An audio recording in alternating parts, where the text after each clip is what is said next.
Shalom Bapak Ibu Saudara. Ya, gimana kabarnya? Luar biasa, puji Tuhan ya. Oke, mau keadaan bagus, mau keadaan nggak bagus, kenapa kita bilang keadaan kita luar biasa? Ya karena ada Tuhan yang menyertai kita ya, puji Tuhan. Oke, pesannya adalah gini, belajar melalui proses perjalanan. Belajar melalui proses perjalanan.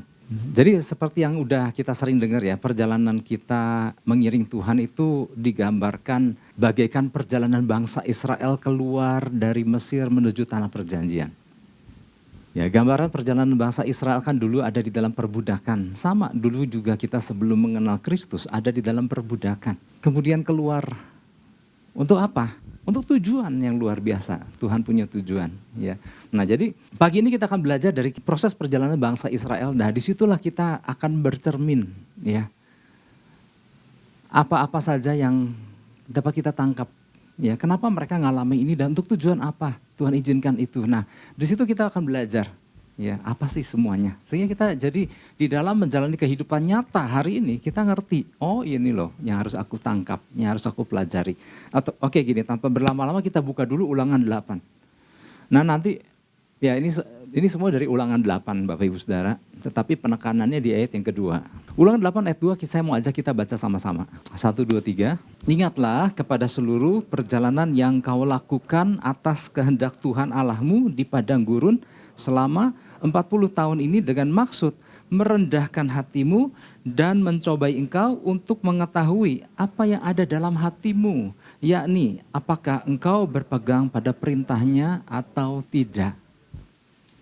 Jadi Bapak Ibu Saudara latar belakang dulu, kita sering dengar lah latar belakang kitab Ulangan, tetapi ada baiknya saya jelaskan lagi. Jadi kitab Ulangan ini mengisahkan sebuah akhir daripada perjalanan panjang bangsa Israel setelah boleh dikatakan 40 tahun perjalanannya, hampir 40 tahun dan mereka ada di satu titik di ujung perjalanan yang sebentar lagi akan nyebrang Sungai Yordan dan menginjakkan kaki di tanah perjanjian, artinya 40 kurang dikit. Nah di titik itulah mereka masih ada di tanah Moab yang sebentar lagi mereka akan seberangi. Disitulah Musa, selain mengucapkan kata-kata perpisahan, karena buat Musa ini pun sebuah akhir perjalanan bersama bangsa Israel karena Musa kata Tuhan udah tugasnya selesai. Dan akan diambil alih, bukan diambil alih ya, dipercayakan kepada Joshua sebagai penerusnya. Dan Musa udah selesai, dia naik ke Gunung Nebo dan udah. Karena Tuhan udah bilang Musa nggak masuk ke tanah perjanjian. Nah disitulah sebetulnya peristiwa di titik di tanah Moab yang tercatat di kitab Ulangan ini sungguh luar biasa ya. Ada sedihnya. Tetapi di situ juga Musa mengisahkan kembali tujuan perjalanan. Di situ Musa membarui perjanjian mereka dengan Tuhan. Di situ Musa mengajarkan kembali hukum-hukum Tuhan yang Tuhan pernah ajarkan. Jadi makanya kenapa namanya kitab Ulangan, karena ada penceritaan kembali, ada perjanjian yang dibarui kembali. Kenapa? Yang sampai di ujung perjalanan setelah 40 tahun itu adalah angkatan yang baru. Di mana angkatan yang lama, angkatan yang suka memberontak itu. Kalau kita ingat peristiwa 12 pengintai, kan ketika mereka pulang yang dua, Joshua dan Kaleb, mengucapkan kata yang benar dan memberikan dorongan, ayo jangan takut kita akan masuk menduduki tanah perjanjian. Yang 10 pengintai ini kan, yang mereka membawa kabar busuk, mereka bilang aduh negeri yang akan mereka masuki adalah negeri yang menakutkan, isinya raksasa, kita belalang, kita nggak bisa, kita akan ditelan habis. Ini yang membuat seluruh bangsa Israel akan menjadi takut untuk meneruskan perjalanan masuk tanah perjanjian. Dan disitulah Tuhan berkata, angkatan pemberontak ini gak akan masuk ke tanah perjanjian. 40 hari pengintaian yang mereka lakukan, akhirnya menjadi 40 tahun perjalanan. Sampai semua yang memberontak ini sama Tuhan berakhir di padang gurun. Nah makanya yang sampai ke ujung perjalanan adalah angkatan-angkatan yang baru, angkatan yang terkemudian, yang ada yang lahir di perjalanan, ada yang waktu peristiwa pemberontakan itu mereka masih pada kecil, ya yang dianggap belum tahu apa-apa. Nah sedangkan Yang lama kan udah selesai, udah nggak ada. Nah makanya kenapa ada pembaruan perjanjian kembali, ada penceritaan kembali, ada pengisahan kembali. Ya. Dan di situ Tuhan menceritakan kembali. Kenapa sepanjang perjalanan kalian suka ngalami peristiwa yang nggak enak, peristiwa-peristiwa yang susah gitu ya. Ternyata gini, ada banyak maksud Tuhan di dalam peristiwa-peristiwa yang mereka alami sepanjang perjalanan. Dan ini yang Musa ceritakan kan di salah satu dalam kitab Ulangan. Seperti yang tadi kita baca di Ulangan 8 itu kan. Nah dalam kesempatan yang terakhir ini sebelum digantikan oleh Musa, kemudian Musa ya menceritakan tadi ya alasan-alasan Tuhan ya kenapa mereka harus mengalami ini. Sama Bapak Ibu Saudara, ketika kita berjalan mengiring Tuhan, satu hal yang kita perlu pahami adalah gini. Betul kita berjalan bersama Yesus, katakan amin. Amin atuh. Ya. Dia adalah bukan hanya Tuhan, bukan hanya Bapa yang luar biasa. Tapi kita juga berjalan bersama guru yang dahsyat. Bersama dengan siapa? Guru yang dahsyat. Artinya waktu kita berjalan bersama guru, maka perhatikan di sepanjang perjalanan ada banyak pelajaran-pelajaran termasuk pembelajaran-pembelajaran yang ia mau ajarkan sama kita. Ya maklum berjalan sama seorang pengajar, berjalan bersama guru yang luar biasa. Pastinya banyak pelajaran gitu. Nah yang kita perlu pahami adalah kita berjalan dengan guru yang dahsyat itu. Ya, artinya di setiap tidak ada situasi yang kita sebagai umat Tuhan hadapi sepanjang perjalanan tanpa adanya pembelajaran di dalamnya. Ya. Dan masalah yang seringkali terjadi adalah nggak sedikit dari umat Tuhan yang tidak menyadari bahwa mereka sedang diajarkan sesuatu. Ini jadi masalah kan. Kita rindu berjalan bersama Tuhan, kita tahu dia adalah seorang pribadi yang dahsyat, guru yang baik, tetapi seringkali nggak menyadari bahwa sedang diajarkan sesuatu. Nah ini kan jadi masalah dalam gak sedikit orang percaya kan. Waktu lagi diajarkan gak nyangka sedang diajarkan. Dan gak nangkep akhirnya kan. Ya kan. Jadi yang seringkali di bagian inilah yang seringkali membuat kenapa perjalanan menjadi sangat panjang dan melelahkan. Karena gini, yang satu sedang mengajarkan suatu pelajaran yang penting, yang satu yang sedang diajar ini merasa bahwa yang ngajarkannya lagi jahat. Ini kan yang gak nyambung seringkali kan. Atau gini, yang satu ingin supaya anaknya bisa dan menjadi anak yang cakap, yang pihak anak-anaknya merasa bahwa ya udah cukup pintar. Mau diajarin apa lagi Pak? Aku udah pintar. Ini seringkali kan tanpa kita sadari ya, gak sedikit orang percaya yang merasa bahwa mau diajarin apa lagi Tuhan? Rasanya udah belajar banyak. Kelas pengajaran juga udah selesai. Di gereja gitu. Tapi yang namanya perjalanan kehidupan itu kita nggak akan berhenti untuk belajar. Apalagi waktu kita memutuskan untuk mau berjalan bersama Tuhan, maka akan begitu banyak pelajaran-pelajaran dengan tujuan apa? Untuk kebaikan kita. Untuk kebaikan siapa? Untuk kebaikan kita. Untuk kebaikan saya, Bapak, Ibu, dan Saudara. Ya. Nah, akhirnya kalau kita nggak nangkep itu, maka Bapak Ibu Saudara yang terjadi adalah gini, karena nggak nyangka bahwa kita lagi diajar dan Tuhan mau kita untuk belajar sesuatu dari pelajaran itu. Akibatnya kalau nggak nangkep, maka sepanjang perjalanan akan terjadi ketidakmengertian demi ketidakmengertian. Akan terjadi kesalahpahaman demi kesalahpahaman. Nah ini jadi pesan Tuhan. Pesan Tuhannya adalah gini, jadi seperti orang tua yang ingin anak-anaknya menjadi pandai dan cakap, demikian pula Tuhan terhadap kita anak-anaknya. Tuhan mau kita jadi pribadi-pribadi yang pandai dan cakap. Ya. Pandai ya dan cakap, jangan lupa. Ya. Ada banyak pembelajaran yang Tuhan mau kita pahami, bukan semata-mata melalui sebuah pembelajaran formal seperti seorang murid yang duduk di bangku sekolah, tetapi banyak hal yang Tuhan mau ajarkan ya. Kesalahpahaman yang seringkali terjadi di dalam hal pembelajaran adalah bahwa yang namanya belajar adalah ketika ada seseorang yang lagi menjelaskan di depan kelas. Nah itu saya lagi belajar Pak, karena ada guru yang mengajarkan. Ya bagus, gak salah dengan itu. Tetapi dalam perjalanan pengiringan kita sama Tuhan, pembelajaran itu gak selalu ketika ada seseorang yang lagi mengajarkan. Tuhan gak selalu bilang, dengar aku lagi ngajarin engkau. Enggak selalu seperti itu. Di dalam berbagai situasi, di dalam berbagai keadaan, di situ banyak sekali pelajaran-pelajaran yang sedang Tuhan ajarkan kepada kita. Nah ini kan yang sering kali salah tangkap kan. Makanya gini Bapak Ibu Saudara. Setiap kita pasti pernah ada dalam pendidikan formal ya. Mulai dari TK, SD, SMP, SMA dan seterusnya. Tujuan kita belajar, tujuan kita disekolahkan sama orang tua kita bukan semata-mata untuk supaya rapot kita nilainya bagus dan kemudian lulus. Kan nangkep ternyata kan. Tujuannya bukan semata-mata supaya dapat nilai yang bagus di rapot. Tetapi gini, lewat waktu kita dikirim ke sekolahan dan kita ditempatkan di sekolah, di kelas itu dengan berbagai murid, dengan berbagai macam guru dan lain-lain. Untuk apa?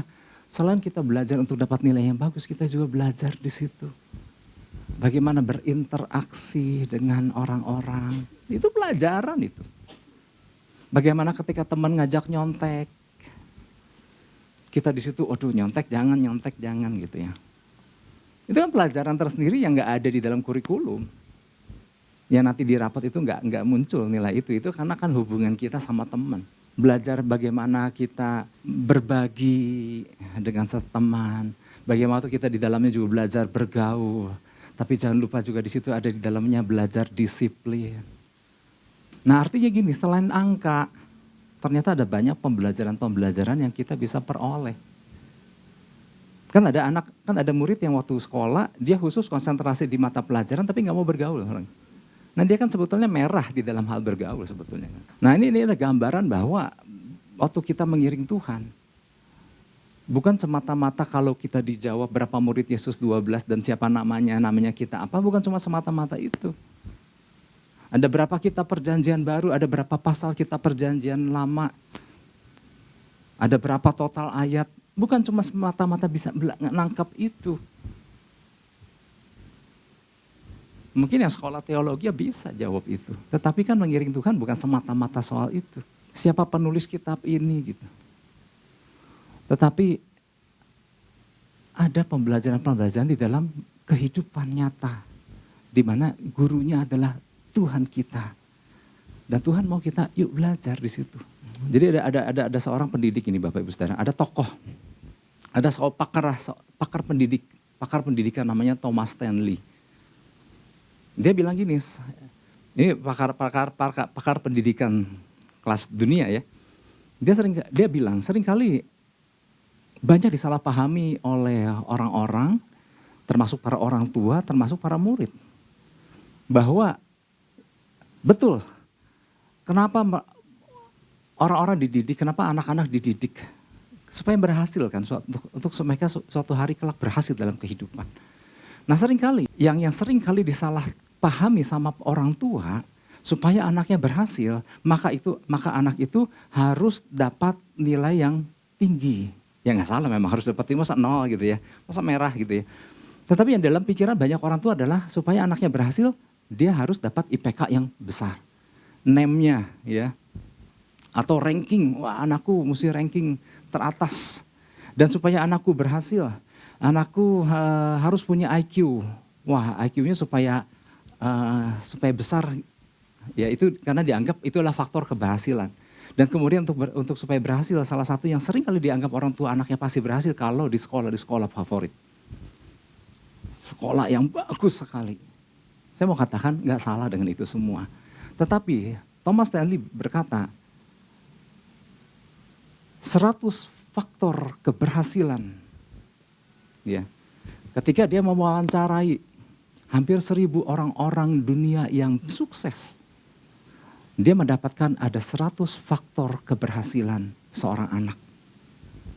Ternyata gini Bapak Ibu Saudara, ranking atau nilai itu adalah faktor ke-30. Bukan yang pertama. IQ ada di urutan faktor ke-21. Sekolah favorit ada di urutan ke-23. Artinya kalau sampai anak Bapak Ibu Saudara enggak sekolah di sekolah favorit, jangan pikir wah bakal gagal punya deh. Oh enggak. Itu hanya di faktor penentu sukses hanya di nomor 20-an. Dan Thomas Stanley berkata, faktor 10 teratas, faktor keberhasilan seseorang, bukan yang tadi. 10 teratas adalah karakter, kejujuran, kedisiplinan, pergaulan, ya kerja keras tentunya ada, kepemimpinan, ya, kepribadian, hidup yang teratur. Bahkan di dalam kitab Amsal, di situ dikatakan takut akan Tuhan adalah permulaan pengetahuan. Ternyata faktor-faktor keberhasilan bukan yang tadi, bukan yang angka-angka tadi, bukan sekolah-sekolah. Nggak salah, maksudnya jangan disalah. Oh jadi kalau gitu sekolah mah di mana aja gitu ya. Tapi terserah sesuaikan dengan kemampuan gitu maksudnya. Tetapi faktor keberhasilan adalah tentang apa? Karakter. Ya, artinya gini, orang tua nggak cukup asal bisa menyekolahkan anaknya di sekolah bagus, bukan itu. Ya nggak cukup, ya syukur-syukur silakan kalau bisa di sekolah-sekolah bagus. Tetapi faktor penentunya apakah si orang tua memberikan contoh dalam kepada anak-anaknya dan mengajarkan nilai-nilai kebenaran kepada anaknya. Itu faktor keberhasilan. Yang setuju katakan amin. Ketika anak nggak mendapat contoh yang benar dari orang tua, itulah salah satu faktor kegagalan. Bukan soal kenapa nilai kamu kok nggak bagus, kenapa kamu nggak sekolahnya kok ambil jurusan yang salah, bukan yang itu. Oke, ini kembali lagi, maksudnya saya lagi menjelaskan di dalam mengiring Tuhan, bukan cuma soal tadi, bukan cuma soal pengetahuan formal. Itu belajar bagus. Tetapi gini, ada sekolah kehidupan. Atau gini, kalau disandingkan dengan perjalanan bangsa Israel menuju dari Mesir menuju tanah perjanjian, ada sekolah yang namanya kan SPG, sekolah padang gurun. Di mana salah satu faktor penentunya adalah gini, ngerti apa yang lagi Tuhan ajarkan. Seringkali kan panjang pendeknya suatu situasi atau suatu problema. Salah satu penyebabnya adalah nggak nangkep Tuhan lagi ajarkan gitu. Nah lewat pesan ini Tuhan lagi mau ingatkan kita bahwa banyak hal yang lagi Tuhan ajarkan loh. Kadang-kadang memang itu suatu situasi kita diperhadapkan dengan satu situasi yang nggak enak. Atau berbagai situasi yang nggak enak. Tapi intinya adalah gini, yuk belajar nggak di situ gitu. Ini pesan ini untuk kita semua, saya Bapak Ibu dan Saudara. Makanya pesannya ada belajar lewat sebuah perjalanan. Nah ini Bapak Ibu Saudara ya. Kita ada dalam zaman saat ini, zaman yang serba instan, apapun jadi instan. Ya. Mie instan udah pasti, semua suka. Ya. Apalagi, ya banyak yang instan ya. Nyuci baju mau instan jadi, kering langsung. Serba instan Bapak Ibu Saudara. Sampai-sampai gini, ada orang pengen yang namanya iman yang instan, pertumbuhan iman yang instan. Nah ini kan yang gak mungkin. Tuhan mau kita iman bertumbuh lewat sebuah perjalanan. Hari lepas hari bersama Tuhan. Belajar sesuatu, nangkep sesuatu, oke aku ngerti sekarang maksud Tuhan. Nah, makanya Bapak Ibu Saudara, waktu kita berjalan sama Tuhan siap untuk diajar. Kadang melalui situasi-situasi yang gak enak. Ya. Ada satu hamba Tuhan ya, orang Jepang ya namanya, kita jarang dengar hamba Tuhan orang Jepang, Kosuke Koyama. Kosuke Koyama adalah ya hamba Tuhan, dia bilang begini bahwa Tuhan atas bangsa Israel yang adalah Tuhan kita adalah Tuhan yang berjalan 5 mil per jam katanya. Wah, apa maksudnya Tuhan yang menyertai kita, Tuhan kita adalah Tuhan yang 5 mil per jam. Artinya gini, 5 mil per jam itu apa? Kecepatan seorang waktu berjalan kaki. Yang dipakai acuan adalah perjalanan bangsa Israel kan berjalan kaki itu dari Mesir menuju tanah perjanjian. Dengan kecepatan yang mungkin kurang lebih 5 mil per jam. Ya relatif ya, kurang lebih di situ.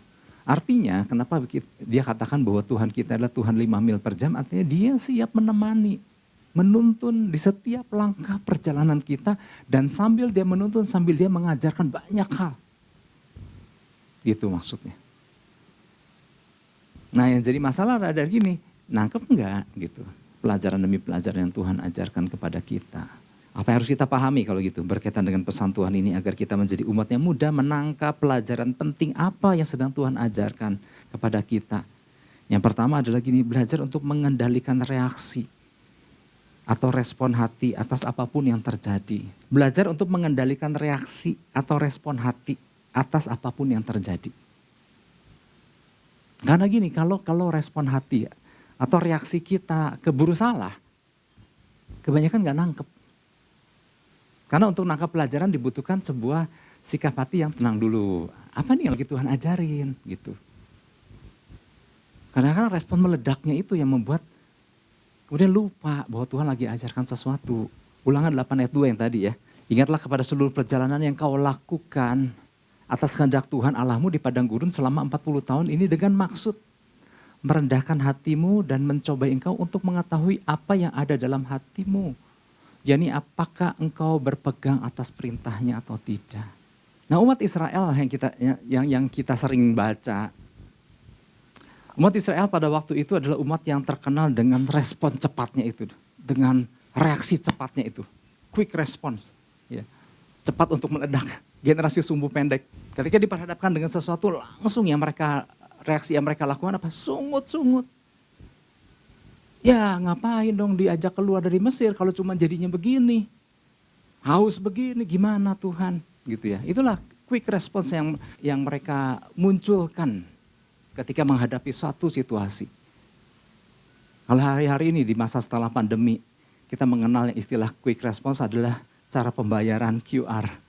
Saudara tahu singkatannya QR, QRIS, ya, QRIS, Quick Response Indonesian Standard. Cara bayar yang ada di amplop persembahan tuh yang pakai ditembakkan sama itu tuh, sama HP kita. Itu kan kita sering bayar kan, bisa bayar pakai QR enggak gitu. Itulah quick response artinya. Nah itu bagus ya, quick response dalam hal membayar. Tetapi yang dimaksud di sini adalah bangsa Israel punya quick response yang negatif. Buru-buru bereaksi salah gitu. Nah ini membuat sulit untuk nangkep apa yang sedang Tuhan ajarkan. Ya kan? Ada istilah gini Bapak Ibu Saudara. Bagaimana membedakan orang yang punya mentalitas pemenang dengan orang yang punya mentalitas pecundang? Bagaimana membedakan the winners sama the losers? Winners itu pemenang, losers adalah pecundang. Ya, bagaimana membedakannya? Ternyata ada istilah yang menarik ini Bapak Ibu Saudara. The winner sees the answer for every problem. Kalau the loser sees problem in every answer. Artinya gini. Waktu si pecundang ketika menghadapi tantangan, masalah, kesulitan. Pertama-tama yang dia munculkan adalah reaksi salah dan kemudian membuat 1001 alasan kenapa dia mengalami itu. Itu ternyata ciri dari seorang pecundang. Ini saya dapat artikel ya, bukan bikinan saya. Jadi seorang pecundang adalah seorang yang selalu kelebihan alasan. Kenapa aku gini? Ya karena dia. Kenapa aku gini? Ya karena Tuhan. Kenapa waktu bangsa Israel sampai di satu tempat dan gak ada air? Tuhan, percuma kalau engkau bawa kami keluar dari Mesir kalau cuman akhirnya jadi kayak begini. Nah ternyata ciri-ciri itu dimiliki oleh bangsa Israel, ciri-ciri pecundang. Ciri-ciri pemenang, ya the winners. Waktu mereka sama menghadapi rintangan yang sama, problem yang sama, kesulitan yang sama, bahkan kegagalan. Reaksi yang pertama dia lakukan adalah dia melihat terlebih dahulu ke dalam, mengintrospeksi diri. Dia mengevaluasi. Saya jadi ingat pesan yang lalu kan tentang bagaimana kita melakukan evaluasi. Ternyata ciri-ciri itu, ciri-ciri seorang pemenang itu ada pada diri pribadi Daud yang sering mengevaluasi diri. Tuhan kenapa? Selidikilah aku, lihatlah hatiku, apakah jalanku serong. Wow ini luar biasa, ternyata ini ada pada termasuk dalam ciri-ciri seorang pemenang. Jadi sebelum dia bereaksi salah kepada semua orang dan menyalahkan banyak orang, yang pertama-tama dilihat apakah jalanku serong. Apakah aku salah di dalam membuat keputusan. Nah bangsa Israel, kembali ke bangsa Israel kan dalam soal tadi ini kan. Ternyata situasi lapar mereka itu sengajanya Tuhan. Bukannya Tuhan kirim mereka keluar dari Mesir untuk mati kelaparan di padang gurun. Tetapi Tuhan lagi mau didik mereka. Kita tahu kan, mereka lapar, mereka haus. Dan Tuhan juga tahu punya cara di dalam menyediakan makanan buat mereka. Tetapi ada kalanya Tuhan membiarkan ada waktu-waktu mereka merasa lapar. Untuk apa? Tuhan mau lihat sejauh mana sih kerendahan hati mereka. Dengan maksud merendahkan hatimu dan mencoba engkau untuk mengetahui apa yang ada dalam hatimu di situ kata. Ternyata Tuhan melihat, wow, Tuhan geleng-geleng kepala, ya ampun. Ya, mereka dikatakan lebih baik kami mati di Mesir di depan kuali berisi daging. Padahal Tuhan lagi bawa mereka keluar dari Mesir menuju satu tempat tanah perjanjian berlimpah susu dan madu. Nah kemudian ya udah, akhirnya untuk tujuan apa sih Tuhan membiarkan bangsa Israel untuk seketika waktu lamanya mereka lapar? Karena gini Tuhan yang saya sudah sampaikan, Tuhan mau merendahkan hati umatnya ini. Ya berharap bangsa Israel bisa lebih bersyukur ya. Pada waktu nanti mana diberikan, mereka berkata, waduh Tuhan, terima kasih kau kirimkan mana buat kami. Itu yang pertama Tuhan mau umat Israel belajar. Yang kedua Tuhan mau ngajar mereka bahwa Tuhan sanggup memenuhi kebutuhan mereka seperti yang Tuhan inginkan, bukan seperti yang mereka inginkan. Dan Tuhan bisa mengadakan mereka dengan cara Tuhan yang ajaib. Nah Tuhan juga mau mengajar mereka untuk lebih mempercayai Tuhan dan fokus pada Tuhan. Nah untuk belajar yang satu ini kan ternyata perlu waktu yang cukup lama untuk mereka menjadi orang-orang yang bisa mengucap syukur. Nah bagaimana dengan kita Bapak Ibu Saudara? Perjalanan kita di dalam mengiring Tuhan kadang-kadang suka Tuhan biarkan lapar. Lapar yang pakai tanda kutip, tapi bisa juga lapar beneran ya. Tapi makna lapar ini bisa agak luas ya, karena kita tadi membayangkan bangsa Israel yang benar lapar perutnya setelah perjalanan keluar dari Mesir itu. Tetapi seringkali Bapak Ibu Saudara di dalam hari-hari pengiringan kita sama Tuhan, Tuhan suka membiarkan diri kita lapar. Lapar akan jawaban yang sampai hari ini kok belum terselesaikan Tuhan. Lapar kok sampai hari ini kok belum ada jawaban, belum ada kesembuhan, belum ada pemulihan. Seperti itu. Jadi lapar dalam tanda kutip itu yang kadang Tuhan juga izinkan kita untuk alami. Tujuannya apa sih? Tuhan mau kita belajar untuk rendah hati dan mulai memohon jawaban seperti yang Tuhan inginkan. Kadang-kadang kan kita pengen yang seperti yang kita inginkan, yang sampai ketika jawaban diberikan pun kita masih kecewa. Ya kayaknya gini aja jawab. Tuhan ternyata jawabnya cuma begini aja. Nah terus itu Tuhan mau mengajarkan kita. Jadi Tuhan mau kita belajar untuk apa? Memohon jawaban seperti yang Tuhan kehendaki. Belajar menyelaraskan diri maksudnya. Terus apa lagi? Tuhan mau kita belajar memfokuskan fokus kita kepada Tuhan. Ya. Di saat-saat kita sedang menantikan jawaban Tuhan, mau kita fokus sama Tuhan. Apa sih yang sedang Tuhan di dalam masa penantian ini? Waktu Tuhan kasih arahan, apakah kita belajar sesuatu enggak di situ di dalamnya? Dan Tuhan juga mau ajarkan kita belajar mengucap syukur di setiap keadaan. Karena percaya bahwa Tuhan kita adalah Bapa yang gak pernah membiarkan anaknya. Nah seringkali kan pelajaran-pelajaran yang sederhana ini kan kadang-kadang lupa. Tuhan ingin kita lulus di satu persatu di setiap mata pelajaran yang kadang orang percaya belum apa-apa sudah merasa lulus. Karena apa? Gak mau belajar. Yang kayak gitu mah aku juga bisa tuh. Seringkali gini, yang nilai lulus itu seringkali diri kita.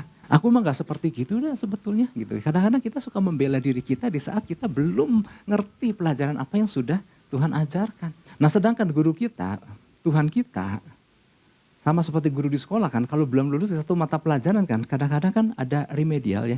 Ulangan lagi, diulang lagi, karena apa? Memang belum nyampe nilainya. Itulah sebabnya menjadi salah satu jawabannya kenapa aku ngalami kayak gini terus sih gitu. Padahal salah aku apa sih gitu. Nah itu kan kadang-kadang gak belajar gitu. Tuhan lagi melakukan pelajaran ulangan susulan, yang disuruh ulangan susulan merasa buat apa lagi sih? Aku udah gak ada masalah di situ gitu. Nah ini bukti bahwa sebetulnya gini, kita merasa kita udah lulus padahal Tuhan bilang kamu belum. Oke, masih berkisar soal karena gini, setelah ayat-ayat ini kan kalau kita baca sendiri kan tentang bagaimana Tuhan kasih makan mereka deh. Nah sebetulnya gini, setelah mana diberikan Tuhan. Ini kan mana kan ajaib kan? Ya pagi-pagi mereka ada embun yang menempel. Kemudian mereka ambil kan bentuknya seperti terigu itu mereka kumpulkan. Dan Tuhan tahu, Tuhan juga lagi mau ajarkan mereka di dalam cara mengambilnya. Jadi Bapak Ibu Saudara, detail banget ya. Artinya saya ceritakan gini adalah gini bahwa Tuhan tuh mengajarkan kita di setiap langkah kita. Dalam hal, mana udah diberikan. Nah sekarang cara ngambilnya, ternyata Tuhan melihat, ya ampun cara ngambilnya. Begitu kemaruk. Mereka ambil sebanyak mungkin. Sehingga Alkitab mencatat, yang banyak di Keluaran 16, yang banyak menjadi sangat banyak ngambilnya. Yang sedikit, sangat sedikit ngambilnya. Sehingga Tuhan bilang, bikin aturan. 1 orang hanya boleh ngambil 1 gomer per hari. Gomer adalah sebuah takaran ukuran. Dan udah dikasih aturan, 1 hari 1 gomer. Ternyata masih ada juga yang ngambil lebih. Dan di situ Tuhan bilang, kalau you ngambil lebih, you percuma juga. Karena itu akan, kalau nggak kemakan akan berulat dan berbau juga gitu, nggak kemakan juga.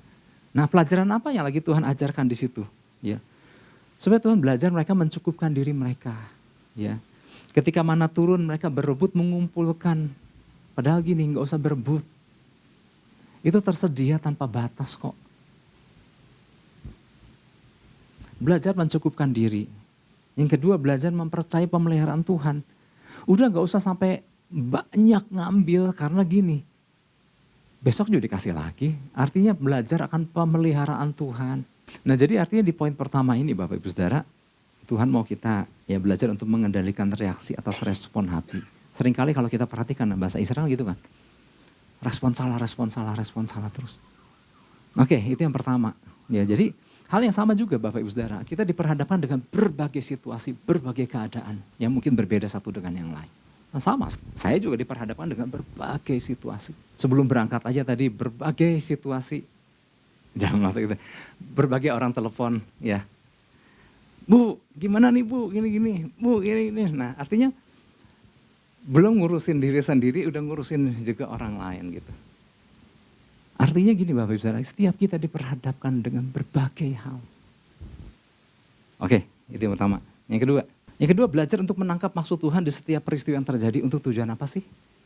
Ngajarin gitu Tuhan. Ulangan 8 ayat 7. Saya ajak kita baca sama-sama. 1, 2, 3. Sebab Tuhan Allahmu membawa engkau masuk ke dalam negeri yang baik, suatu negeri dengan sungai, mata air dan danau yang keluar dari lembah-lembah dan gunung-gunung. Oke. Ayat 6, kita lihat ayat 6. Oleh sebab itu haruslah engkau berpegang pada perintah Tuhan Allahmu dengan hidup menurut jalan yang ditunjukkan yang dengan takut akan Dia. Terus 7. Sebab Tuhan Allahmu membawa engkau masuk ke dalam negeri. Nah artinya gini, sepanjang perjalanan yang panjang itu, kan banyak pelajaran-pelajaran yang Tuhan ajarkan kan kepada bangsa Israel. Sebetulnya gini, kalau nangkap, untuk tujuan apa sih semua diajarkan gitu? Untuk tujuan bahwa suatu hari kelak ketika sampai di tempat tujuan di tanah perjanjian, itu negeri yang berlimpah susu dan madu harus dikelola itu negeri. Tuhan kan janji itu negeri, kan mereka udah intai kan, negeri ini dahsyat. Yang mana kita harus mampu, cakep mengelola yang luar biasa itu. Maka itu sebelum mereka masuk ke negeri yang dahsyat itu, maka mereka harus menjadi pribadi-pribadi yang tahu udah disiplinnya punya, cara pengelolaannya baik, ya, berinteraksinya bagus, hubungan sama Tuhannya lancar. Jadi gini Bapak Ibu Saudara, kalau kita nangkep tujuan Tuhan untuk apa sih? Kok digembleng kayak begini?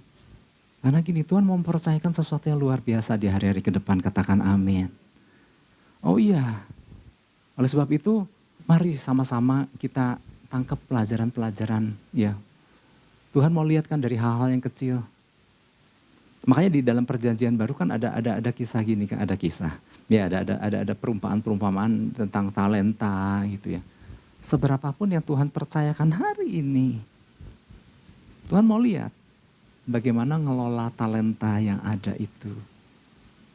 Dan kemudian di situ dikatakan kan perumpamaan talenta kan ada yang dikasih 5, ada yang dikasih 2, ada yang dikasih 1.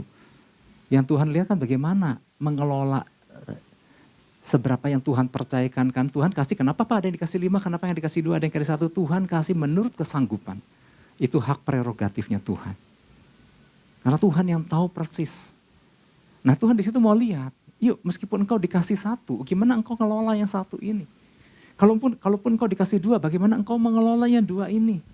Kalaupun engkau bisa 5, bagaimana Tuhan mau lihat kau mengelola yang 5 ini? Makanya kan kemudian Sang Tuhan datang lagi mengadakan perhitungan, pengen tahu nih bagaimana cara mengelolanya. Kemudian yang 5 kan bisa mengelola menjadi 5, menjadi total 10. Yang 2 bisa mengelola menjadi total, menjadi tambah 2 lagi menjadi 4. Dan di situ Tuhan berkata, engkau hambaku yang baik dan setia. Engkau setia dalam perkara-perkara kecil, maka engkau akan diberi tanggung jawab untuk perkara-perkara lebih besar. Kenapa Tuhan ajarkan kita di masa-masa perjalanan kita mengiring Tuhan? Karena Tuhan sedang mempersiapkan kita di hari ke depan. Sedikit yang mungkin Tuhan percayakan hari ini atau sebanyak mungkin yang apapun lah jumlahnya yang Tuhan percayakan kepada masing-masing kita. Tuhan mau lihat kita bagaimana cara kita mengelola yang sedikit itu, yang sedang itu, dan yang banyak itu. Karena gini, di hari-hari ke depan ada sesuatu yang luar biasa yang Tuhan mau percayakan kita. Kadang-kadang Tuhan melihat waktu kita diberi pinjam barang, bagaimana sih kita mengelola barang pinjaman itu. Enggak ada yang lihat sih waktu kita dipercayakan itu. Tapi Tuhan tahu cara kita merawat apa yang dipercayakan itu sedemikian rupa. Karena apa? Semua Tuhan mau kita belajar. Nah itu yang membuat penilaian Tuhan apakah orang ini sudah bisa dipercaya itu sesuatu yang lebih besar apa enggak gitu. Nah itu dilihat dari cara hari ini kita mengelola apapun. Entah itu talenta 1, talenta 2, atau talenta 5, ya bentuknya mungkin bisa apa aja. Nah jadi oleh sebab itu Bapak Ibu Saudara tanpa berpanjang-panjang, mari kita sama-sama saya Bapak Ibu Saudara ya. Tuhan mau kita ternyata gini, banyak pelajaran. Asal kita jeli, oh Tuhan lagi ajarkan ini buat aku. Oh Tuhan ajarkan ini buat aku. Semakin cepat kita belajar, maka akan semakin cepat pelajaran berikutnya dengan level berikutnya tentunya. Ya. Beberapa waktu yang lalu Tuhan pernah kasih pesankan buat kita semua bahwa Tuhan mau bawa kita naik dari posisi yang rendah ke posisi yang lebih tinggi, posisi yang lebih tinggi. Nah salah satunya mungkin inilah faktor penentu, apakah kita cepat belajar atau enggak, atau lambat belajar. Atau merasa sudah pintar padahal belum. Nah ini yang Bapak Ibu Saudara kita sama-sama renungkan. Oke, demikian pesan Tuhan. Sama-sama yang ngerti katakan amin dan beri tepuk tangan buat Tuhan Yesus. Haleluya.